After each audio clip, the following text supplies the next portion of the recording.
감사합니다. 오늘 말씀은 마가복음 15장 42절에서 47절까지의 말씀입니다. 함께 합독하겠습니다.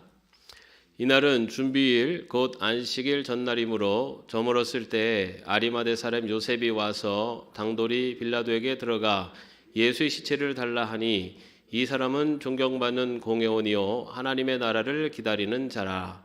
빌라도는 예수께서 벌써 죽었을까 하고 이상히 여겨 백부장을 불러 죽은 지가 오래냐 묻고 백부장에게 알아본 후에 요셉에게 시체를 내주는지라. 요셉이 세마포를 사서 예수를 내려다가 그곳으로 싸서 바위 속에 판 무덤에 넣어두고 돌을 굴려 무덤 문에 놓음에 막달라 마리아와 요새의 어머니 마리아가 예수 둔 곳을 보더라. 아멘. 마가복음 여행을 이제 계속해서 진행을 하는데요. 이제 다음 주가 이제 마지막입니다. 다음 주까지 이제 마가복음 여행 마치고요. 그 다음에 이제 신년부터는 또 새로운 내용을 가지고 또 함께 예배를 드리도록 하겠습니다.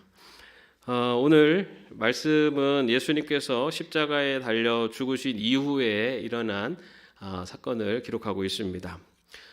유대인의 관습과 또 율법이 기록된 이 탈무드에는요 많은 이야기들이 존재합니다. 그 중에 세 친구에 대한 이야기가 있는데요. 어느 날 왕이 어떤 사람에게 전령을 보내서 지금 당장 왕궁으로 들어오라고 그렇게 불효령을 내렸습니다. 이 사람에게는 3명의 친구가 있었습니다.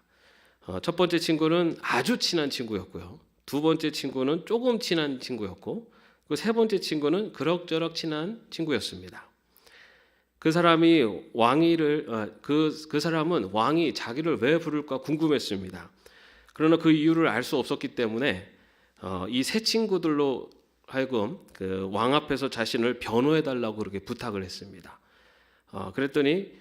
그래서 자기와 함께 왕에게 가달라고 요청을 하자 첫 번째 친구는 무턱대고 거절을 합니다.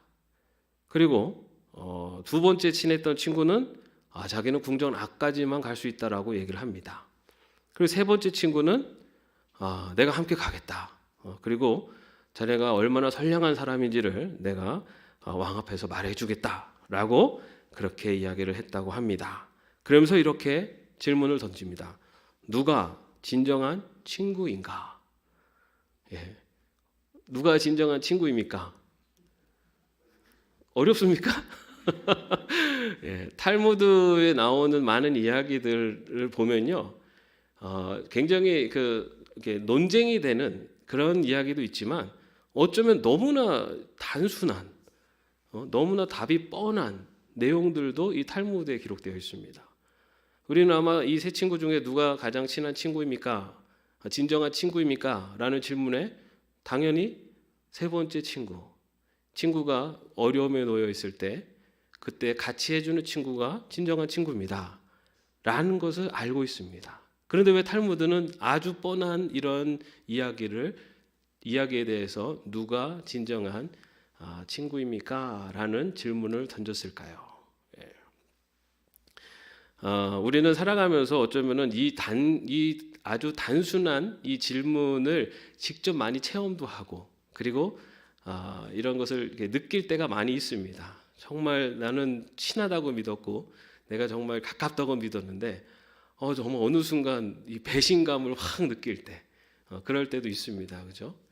그리고 나는 별로 생각지도 안 했던 사람이었는데, 내가 그렇게 친하다고 생각을 안 했는데 정말 내가 어려움을 당할 때 그때 찾아와서 이렇게 같이 위로해주고 힘주는 그런 사람들도 있습니다. 그래서 정말 우리가 이 살아가면서 느끼는 어쩌면 굉장히 단순한 진리 같지만 굉장히 중요한 진리들이, 그런 이야기들이 탈무드에서 전해지고 있습니다. 그런데 오늘 말씀도 우리에게 그러한 질문을 던지고 있습니다. 오늘 말씀은 누가 진정한 제자냐? 라는 질문을 던지는 말씀이라고 할 수가 있습니다. 여러분 아시는 것처럼 예수님의 12제자, 예수님과 함께 3년 동안 공생의 기간 동안 같이 지냈고 같이 보냈었던 그 12제자들은 예수님이 잡히시자마자 모두 다 도망가 버립니다. 지난주에 우리 베드로가 3번을 예수님을 부인하는 그 장면을 우리 또 함께 나눴습니다. 예수님 십자가에 달려 죽는 그 자리에도 제자들은 보이지 않았습니다. 여러분, 이 제자들이 어떤 제자들이었습니까? 예수님과 동행하면서 예수님의 좌우에 앉게 해달라고 이렇게 요청을 했던 제자들이었고, 예수님을 위해서라면 자신의 목숨이라도 바치겠다라고 그렇게 호언장담했던 제자들이었습니다. 그런데 예수님의 마지막 십자가에 달리시는 그 자리에 이 제자들은 보이지 않았습니다. 예수님의 그 십자가에 달려 죽으시는 그 자리, 그동안 같이 동고동락했었던 모든 제자들은 다 도망가 버리고 홀로 십자가에 매달려 죽어 계시는 예수님, 그 모습을 보면은 정말 세상에서 버림받은, 배신당한, 정말 처절하고 외로운 십자가에 달리신 예수님의 모습을 상상할 수가 있습니다.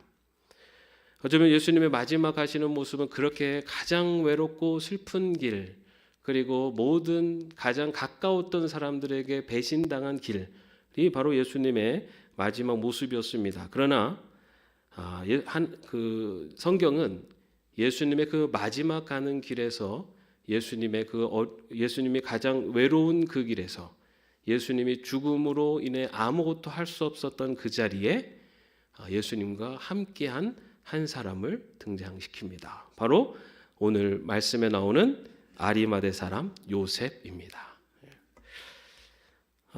오늘 아리마대 사람 요셉이 이 빌라도를 찾아가는 것으로 이렇게 시작을 합니다. 42절 말씀에 보면은 이날은 준비일 곧 안식일 전날이므로 저물어 쓸 때에라고 하면서 이 아리마대 사람 요셉이 빌라도를 찾아가는 것으로 시작을 하는데요. 여러분, 예수님께서 무슨 요일 날 잡히셨죠? 무슨 요일 밤에? 목요일 밤에 잡히셨습니다. 그죠? 목요일 밤에 잡히셔서 그 목요일 밤부터 금요일 새벽까지 재판을 받으셨어요. 그죠?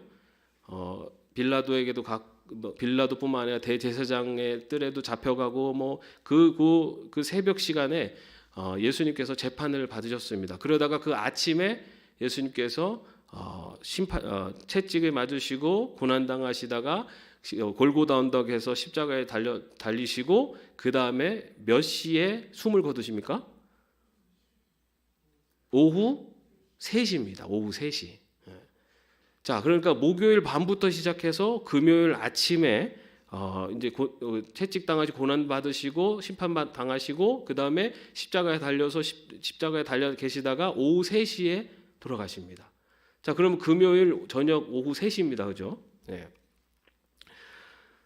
자, 그런데 여러분, 그 유대인에게 있어서 안식일이 언제부터 시작됩니까? 금요일 저녁부터 시작입니다. 보통 금요일 저녁 6시부터 안식일이 시작됩니다. 그런데 안식일이 되면은 유대인들은 뭘 할 수가 없죠? 일을 할 수 없어요. 어떤 일도 조금만 일을 해도 안식일법을 어깁니다. 그래서 만약에 예수님이 오후 3시에 십자가에 달려 죽으신 이후에 만약에 그 시간이 그냥 3시부터 오후 6시 이 3시간 사이에 예수님을 아무런 처리를 못하면은 예수님은 어떤 상태로 계셔야 되냐면은 십자가에 그대로 달려 계시거나 아니면은 로마의 병사에 의해서 당시에 십자가 처형 당한 죄수들은 그냥 그 광야에다 그냥 내버렸습니다. 예수님의 마지막 시신이 그렇게 될 수 있는 그런 상황이었습니다. 그래서 정말 이제 예수님이 돌아가시고 그리고 안식일이 시작되기 전 이 3시간의 시간밖에 없습니다. 이 3시간의 시간 동안에 아리마대 사람 요셉이 등장을 합니다. 그리고 이 짧은 그 시간 동안에 이 아리마대 사람 요셉을 통해서 예수님의 이후에 그 무덤에 묻히시는 그 과정이 진행되는 것을 볼 수 있습니다. 사실은 그 안에 어떤 일이 있었는지를 자세하게 기록하고 있지는 않습니다. 그런데 우리가 그 상황을 보면서 판단할 수 있는 것, 먼저는 아마도 예수님께서 십자가에 달리시고 돌아가시기까지 그 오후 3시까지 예수님의 돌아가신 것을 확인하는 시간이 필요했습니다. 그것을 확인한 아리마대 사람 요셉은 그 언덕길, 그 골고다 언덕을 내려와서 빌라도의 관저까지 달려가서 지금 빌라도를 만나고 있는 겁니다. 그런데 오늘 말씀에 보면요, 43절에 보면은 아리마대 사람 요셉이 빌라도에게 이렇게 요청을 합니다. 아리마대 사람 요셉이 와서 당돌이 빌라도에게 들어가 예수의 시체를 달라 하니 이 사람은 존경받는 공회원이요 하나님의 나라를 기다리는 자라라고 기록하고 있습니다. 이 아리마대 사람 요셉이 어떤 사람이길래 갑자기 이렇게 등장을 하고 이 사람은 어떤 사람이길래 지금 빌라도 앞에까지 이렇게 나갈 수가 있었을까? 먼저 이 아리마대라는 곳은 그 지역, 출신 지역을 말합니다. 우리 성경에 보면은 출신 지역을 이야기하고 그 다음에 이름을 붙이는 경우들이 많이 있죠. 또는 아버지의 그 조상의 이름을 앞에 붙이고 그 다음에 그 이름을 이야기하는 이제 그런 경우들이 많이 있습니다. 이 아리마대라는 곳은요, 예루살렘에서 북서쪽으로 약 30km 위치한 그 성입니다. 근데 거기가 어떤 곳이냐면은 그 사무엘의 고향입니다. 사무엘. 우리 선지자 사무엘의 고향입니다. 그렇기 때문에 그 아리마대 사람들은 사무엘, 다시 말해서 그 여호와 신앙의 전통을 가지고 있는 그런 사람들이 바로 이 아리마대 사람들이었습니다. 그곳의 출신이 바로 요셉이었습니다. 근데 여러분, 요셉이라는 이름은 참 많이 나오죠, 그죠? 요셉이라는 이름이 뭐 우리나라로는 예전에 뭐 철수, 영희 이런 것처럼 아주 많이 사용됐던 이름입니다. 당시에 이 여호와께서 더하실 것이다라고 하는 뜻을 갖고 있는 뜻인데요. 어쨌든 아리마대 출신 요셉이었는데 이 사람의 특징, 신분을 이야기해 주는 것, 존경받는 공회원이다라고 나오고 있습니다. 여기서의 공회는요, 지난번에도 말씀드렸는데 예루살렘의 최고 법정기관이라고 할 수 있는 산헤드린을 말합니다. 산헤드린 공회를 말하는데 이 산헤드린 공회의 공회원이었습니다. 그런데 여러분, 이 산헤드린 공회는 그 유대 사회에서 가장 강력한 행정, 사법, 뭐 입법 이 모든 것을 다 관할하는 그런 곳인데요. 이 공회원이 되는 것은 쉬운 일이 아닙니다. 그 공회원의 자격 조건들이 있었는데 뭐 도덕적으로나 육체적으로도 흠이 없어야 한다. 아마 저처럼 이렇게 눈이 나쁜 사람은 공회원 자격도 못 받았어요. 육체적으로 흠이 있으면 안 될 정도로, 도덕적으로도, 또 법률과 과학과 언어에 능통한 사람들입니다. 그래서 그 산헤드린의 공회원들은 그냥 일반 평민들이 아니라 대부분 엘리트들입니다. 그리고 또 가정을 올바로 통솔할 수 있는 그런 가장이었습니다. 그래서 가장이라는 말은 다시 말해서 당시 사회에서는 남자들입니다. 남자들의 가장이었고요. 그 다음에는 이 사람들은 평소에는 그 지역, 자기가 그 속한 지역의 재판관 역할을 합니다. 그래서 이 아리마대 사람 요셉은 당시에 그 아리마대 지역, 거기 그 지역에서 있으면서 거기에서 일어나는 소소한 일들에 대한 재판권을 행사할 수 있었던 공회원이었습니다. 그리고 어떤 절기나 필요할 때가 되면은 예루살렘 성전에 모여서 이 산헤드린 공의회를 해서 그 중요한 결정을 하는 사람들이 바로 산헤드린 공회원이었습니다. 이 아리마대 사람이 바로 그런 공회의 의원이었습니다. 그리고 말씀에 보면은 하나님의 나라를 기다리는 자라라고 되어 있는데요. 이 하나님의 나라를 기다리는 자라는 것은 사실은 당시에 유대인들이 메시아를 기다리는, 그런 메시아를 통해서 이 땅에 임하실 하나님의 나라를 기다리는, 어쩌면은 당시 모든 유대인들의 바람을 가지고 있었던 바로 그런 사람이라는 거 이렇게 기록하고 있는 겁니다. 그런데 이 아리마대 사람 요셉이 빌라도에게 다가가서 예수님의 시신을 거두게 해달라라고 그렇게 요청을 합니다. 갑자기 이 아리마대 사람 요셉이 등장을 하게 되는데요. 그런데 이 아리마대 사람이 빌라도에게 들어가서 시체를 달라고 할 때 거기에 아주 재미있는 표현이 하나가 있습니다. 그건 뭐냐면은 당돌이 빌라도에게 들어가 예수의 시체를 달라 하니라고 되어 있어요. 당돌히. 이 당돌이, 이 말이 왜 이 단어가 쓰였을까? 일반적으로는요, 이 사형에 처해진 죄수의 시신은 그 가족들이 그 시신을 거두어 가도록 그렇게 허락을 해줬습니다. 그런데 이 십자가형은 좀 달랐습니다. 당시의 십자가형은요, 이거는 일반 범죄인들을 처형하는 그 처형 수단이 아니라 정치범을 처형할 때 사용했었던 그 처형 방법이 십자가형이었습니다. 그래서 로마 예수님만 십자가형을 당한 게 아니고요. 당시에 로마에 반역해서 밀란이 일어나거나 반역이 일어나면은 그 사람들을 다 십자가형으로 죽였습니다. 왜 그랬냐면은 십자가형이 가장 고통스러운 처벌이기 때문에 그렇습니다. 여러분 그 사형을 할 때 자비를 베풀어 달라고 하는 이야기를 할 때 그 자비가 뭡니까? 보통 옛날 사형 영화 같은 거 보면 빨리 죽여달라는 거죠.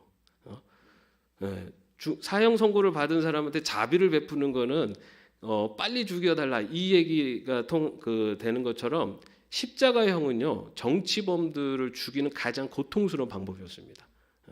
왜냐하면 서서히 가장 극심한 고통을 느끼면서 죽게 만드는 처형법이었기 때문에 그렇습니다.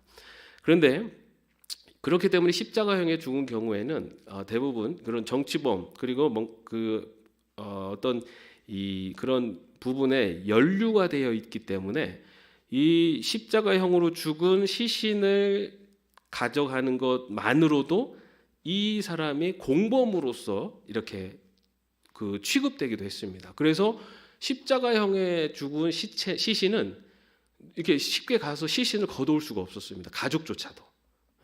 왜냐하면은 그 사람을 동조하는 것으로 삼아서 그 사람에게도 해를 가할 수 있기 때문입니다. 그런데 오늘 보면은 이 아리마대 사람 요셉 가족도 아니에요. 가족도 아닌 사람이 그렇게 빌라도에게 찾아간 것. 그래서 성경은 그 아리마대 사람의 그런 행동을 당돌하다라고 그렇게 표현을 한 겁니다. 그렇기 때문에 이렇게 그 아리마대 사람 요셉이 십자가에 처한 예수님의 시신을 달라고 요구한 것은 굉장히 이례적인 사건입니다. 그런데 이 아리마대 사람 요셉이 그렇게 십자가에 죽은 예수님의 시신을 달라고 한 그것 역시도 아리마대 사람 입장에서도 요셉의 입장에서도 굉장히 위험한 일입니다. 아까 말씀드린 대로 로마에 의해서 정말 이 같은 정치범으로서 오해를 받을 수가 있고 그것 때문에 상해를 받을 수도 있습니다.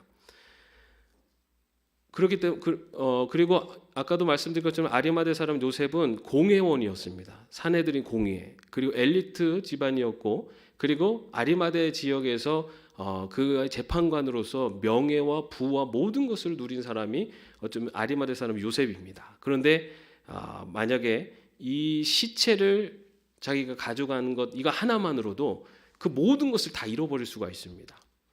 로마에 의해서. 그런데 또 한 가지는 지금 아리마대 사람 요셉은 공회원이었습니다. 유대 사회 안에 속해 있죠. 그런데 지금 예수님의 시신을 요구하는 일 그것은 예수님을 사형에 처한 그런 심판을 한 예수님을 사형에 처하도록 심판을 한 곳이 어디냐면 바로 산헤드린 공회였습니다. 산헤드린 공회에서 예수님을 심판하는 것을 처형 심판을 내렸어요.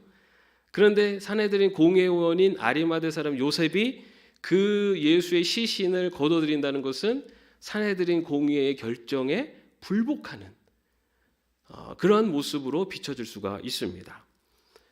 그래서 동료 공회원들로부터 순간에 미움을 받을 수 있고 또 이렇게 외면을 당할 수 있는 그런 행동이었습니다. 그래서 이 아리마대 요셉이 이 행한 모든 일들은요, 자기의 모든 것을 다 잃어버릴 수 있는, 자기가 가지고 있던 모든 부와 명예 그리고 그런 지위 이런 것들을 다 잃어버릴 수 있는 굉장히 위험한 일이었습니다. 그냥 단순한 죽은 시신을 하나 거두어들이는 이런 차원이 아니라 자기의 모든 것을 걸고 예수님의 시신을 달라고 요청을 한 겁니다. 그리고 나서 이 아리마대 사람 요셉은 그 예수님의 시신을 받고 그리고 그 시신을 가지고 자신이 무덤으로 준비했었던 그런 새 무덤에 예수님을 안치시키고 그 앞을 돌로 막는 그 일을 우리 아리마대 사람 요셉이 행한 것을 오늘 본문은 우리에게 이야기하고 있습니다. 그런데 여러분, 어떻게 그러면 이 아리마대 사람 요셉이 이런 위험한 일을 감행할 수가 있었을까요? 갑자기 어디에서 하늘에서 뚝 떨어져 가지고 등장한 이 아리마대 사람 요셉이 자신의 모든 것을 걸고 그렇게 예수님의 시신을 그 무덤으로 옮길 수가 있었을까? 그가 그렇게 할 수 있었던 이유를요, 마태복음 27장 57절에 그 단서를 찾을 수가 있습니다. 왜 아리마대 사람 요셉이 그렇게 자신의 모든 것을 걸고 예수님의 시신을 무덤에 안치시키는 위험을 감수해냈는지. 마태복음 27장 57절 말씀 제가 읽어드릴게요. 저물었을 때 아리마대 부자 요셉이라 하는 사람이 왔으니 그도 예수의 제자라. 아리마대 요셉을 성경은 예수의 제자였다라고 말하고 있습니다. 여러분, 우리는 예수님의 제자라고 하면 예수님과 함께 동행하셨던 12제자를 생각을 합니다. 그리고 많은 사건 속에서 앞에 드러나는 그런 제자들의 모습을 생각을 합니다. 그런데 오늘 성경에서는 이 아리마대 사람 요셉 역시 예수님의 제자였다라고 이야기합니다. 이 아리마대 사람 요셉이 그 복음서에서 어떤 특별한 역할을 하거나 그 모습이 드러나지 않습니다. 그런데 성경에서 이 아리마대 사람 요셉이 어떤 사람이었는지를 암시할 수 있는 구절들이 있는데요. 요한복음 19장 38절에 보면은 아리마대 요셉은 유대인들을 두려워하여 은밀하게 예수님을 따랐다라고 기록하고 있어요. 그리고 누가복음 23장 50절 51절 말씀에 보면은 그는 공회원이었으나 예수님을 십자가에 못 박아 죽이는 일에 찬성하지 않았다라고 기록하고 있습니다. 이 아리마대 사람 요셉은 사실은 자기가 예수님의 제자라는 것을 드러내지 않았어요. 왜냐하면 유대인들의 눈치를 봤습니다. 그리고 또한 사내들의 공회원이었어요. 그렇기 때문에 자신이 그 예수님을 따르는 자라는 것을 이렇게 드러내는 것이 자신에게 사실은 이득이 될 게 없었죠. 당시 분위기상으로는. 그래서 자신의 그런 걸 숨겼던 사람입니다. 그러면서도 어떻게 보면 소극적으로 예수님을 십자가에 처형하려고 하는 그런 결정이 날 때 거기에 찬성하지 않았다라고 나오고 있습니다. 굉장히 어떻게 보면은 보이지 않는, 그리고 어떻게 보면은 조금 뭐랄까요, 너무 소극적인 그런 모습처럼 보입니다. 눈에 보이지도 않을 뿐더러 굉장히 조심스러워하고 또 어떻게 보면은 자기의 어떤 유익을 또 챙기는 그런 모습조차도 보이는 그런 사람이 아리마대 사람 요셉이었습니다. 그런데 여러분, 그런 아리마대 요셉이 예수님의 십자가에 달려 계시는 예수님의 시신을 내리는, 그래서 그 예수님의 마지막 아무것도 하실 수 없는 그 예수님을 무덤까지 이렇게 안장시키는 그 역할을 한 사람이 아리마대 사람 요셉입니다. 지난 3년 동안 예수님을 따르던 12명의 제자들은 모두 다 예수님을 떠났습니다. 예수님을 위해서 목숨까지 바치겠다고 그렇게 호언장담했었던 제자들은 예수님을 떠나고 예수님의 마지막 자리에 없었지만, 비록 예수님이 계실 때에는 자신을 드러내지 못하고 그리고 소극적으로 예수님을 따랐지만 예수님의 마지막 자리까지 함께한 사람이 바로 아리마대 사람 요셉입니다. 성경은요, 우리에게 이렇게 질문합니다. 누가 예수님의 진정한 제자냐? 여러분, 우리가 예수님의 제자로 산다는 것, 예수님의 제자로 하나님의 사람으로 산다는 것, 정말 많은 것이 요청됩니다. 정말 12제자들처럼 정말 예수님을 위해서 헌신하고 충성하는 모습도 우리에게 필요합니다. 그런데 오늘 이 본문 말씀을 통해서 우리에게 주시는 질문은 예수님의 제자, 비록 그 모습이 연약하고 또 그 모습이 부족하지만 예수님의 참된 제자는 예수님과 끝까지 함께하는 자가 예수님의 제자라는 것을 말씀하고 있습니다. 어쩌면은 예수님이 가장 어려울 때, 아무런 힘도 없을 때, 그때에 자신에게 가장 모든 것들을 잃어버릴 수 있는 큰 위험과 큰 부담이 있지만 그런 자리에서조차도 예수님과 끝까지 함께한 아리마대 사람 요셉, 바로 그가 참된 제자다라는 것을 오늘 말씀 우리에게 이야기하고 있습니다. 여러분, 우리가 살아가면서 모든 것이 형통하고 모든 것이 좋을 때, 내가 어떤 일을 할 때 사람들이 칭찬하고 나의 하는 것을 알아줄 때, 그때 예수님과 함께하는 삶 어렵지 않습니다.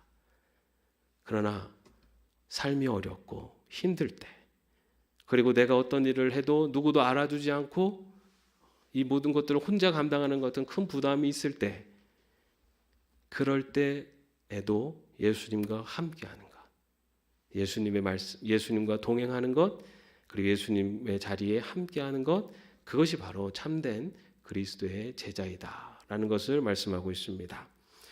여러분, 우리는 지금 성탄절을 이번 주 성탄절 예배를 드립니다.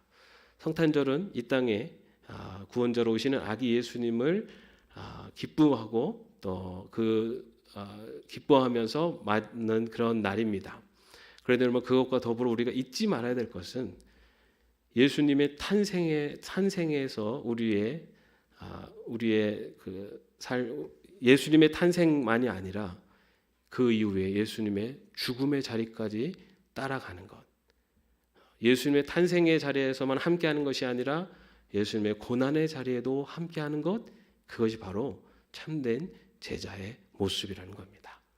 저와 여러분의 삶이 바로 그런 예수님의 마지막, 그리고 예수님과 마지막까지 동행하는 그런 참된 제자의 삶으로 살아갈 수 있기를 주님의 이름으로 축원합니다. 기도하겠습니다. 주님,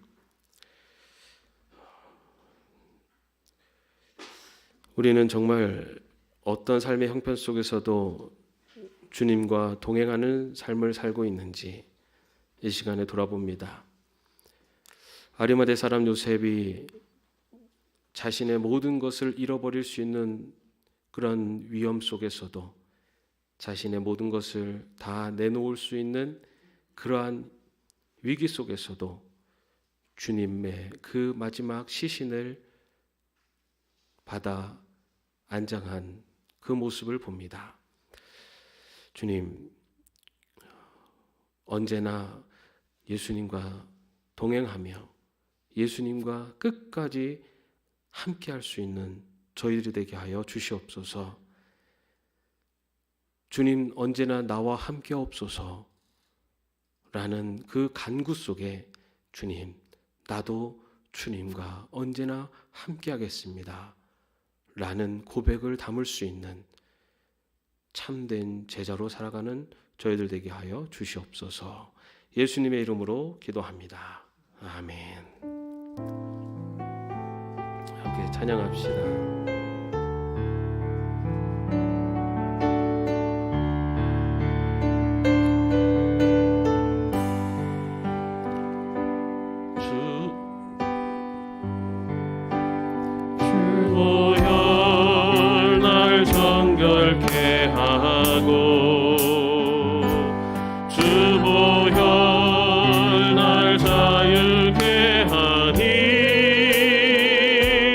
주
주보혈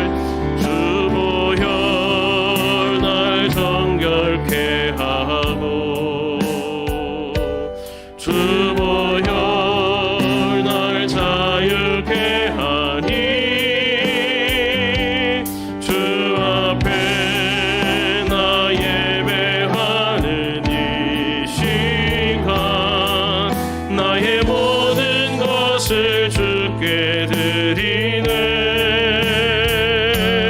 주의 손 날 위에 지키셨고 주의 발 날 위에 박히셨으니 이제는 내가 사는 것이 아니요 오직 주를 위해 사는 것이라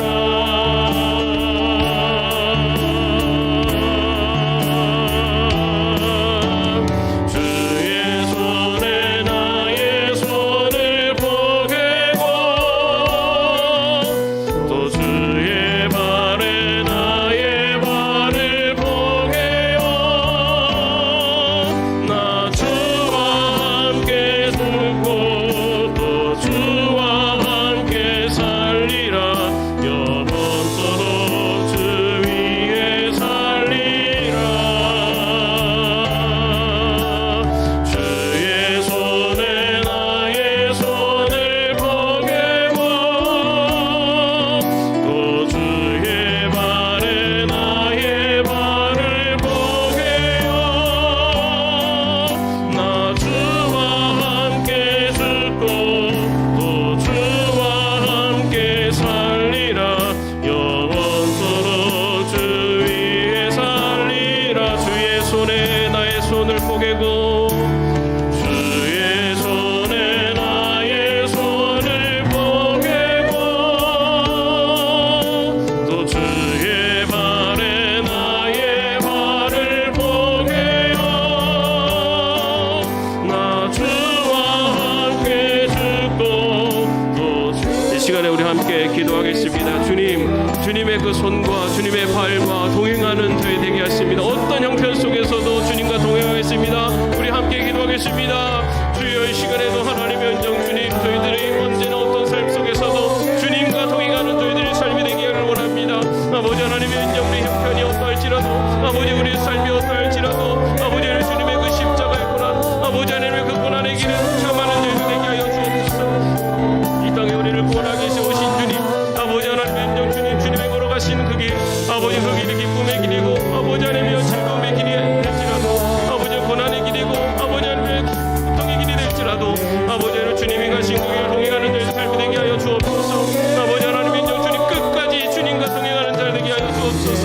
아버지 하나님의 은정 끝까지 주님과 함께하는 자 되게 하여 주옵소서. 아버지 하나님의 은정 우리들의 약함을 통해서 주의 역사하심을 나타내실 줄 믿사오니 아버지 하나님 주님과 동행하는 자에게 주시는 아버지 주님과 함께하게 하시는 자에게 주시는 아버지 하나님의 인자 주님의 동행하시면 주시는 기쁨이 아버지 하나님의 주님과 동행하는 주시는 하늘의 소망이 넘치게 하여 주시옵소서. 아버지 하나님 주님 저희들 구원의 손 가운데 아버지 하나님의 인자 주님 주님과 걸어가시는 십자가의 길 아버지 하나님의 인자 주님께서는 우리에게 넓고 편한 길이 아니요 아버지 하나님 좁고 험한 길을 가라 말씀하셨는데 아버지 하나님 우리는 아버지 하나님의 인자 조금만 힘들고 어려우면 아버지 하나님의 주님을 불평하며 불만하며 아버지 하나님의 인자 주님을 멀리하시는 우리들의 모습을 생각합니다. 아버지 하나님 주님 공의를 여기시고 주님과 끝까지 동행하며 살아가는 저희들 되게 하여 주시옵소서. 주의 손에 나의 손을 포개고 또 주의 발에 나의 발을 포개요 나 주와 함께 죽고 또 주와 함께 살리라 영원토록 주 위에 살리라